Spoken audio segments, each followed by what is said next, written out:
mother, brother, some guy who didn't exist, and then me. So the guy who didn't exist was to be my husband.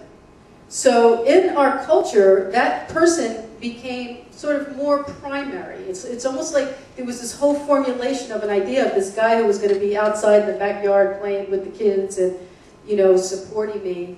And he took a very prominent position in the family, but he didn't exist.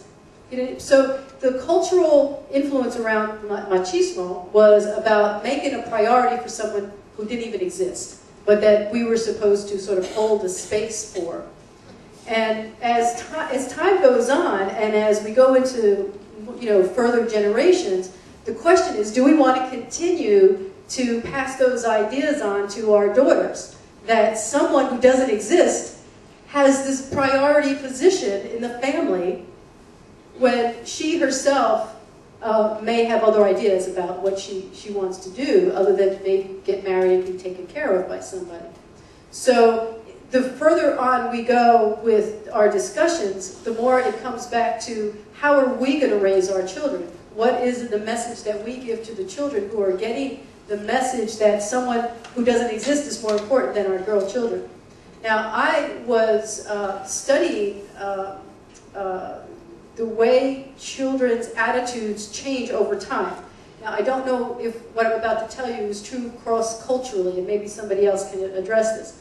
But according to the study that I read, little girls and little boys show the exact same amount of confidence for the first 7 years. They're sort of like out there with their personalities, showing their personalities and allowing themselves to be who they are.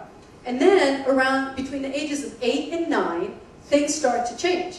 And those changes are that the little girls start taking a back seat and start listening to messages that have to do with don't be so loud, don't be aggressive, don't sit that way, you know, all the different things that they're told that brings them into a level of self-consciousness about who they are and starting to suppress who they are. Now, that may be a cross-cultural phenomenon. I'd be interested to know more about that. But my hope is that as we go forward in our discussion, that it does come back to understanding that regardless of the culture, regardless of the religion, that the message that we're giving to the children is pretty consistent, and they're paying really close attention. And so they're looking at their parents, they're looking at us, and they're wondering, is that my 3-minute countdown?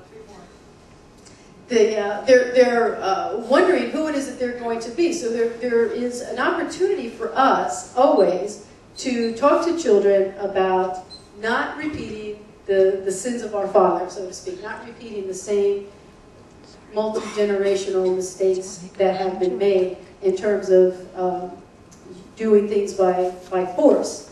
And so when I look at my own family and then I see how the children of the next generation are being raised, I see that they're being raised a little bit further away from the Hispanic culture and also away from the roots of our particular religion. So if you're Latin, you know that was probably Catholicism, right?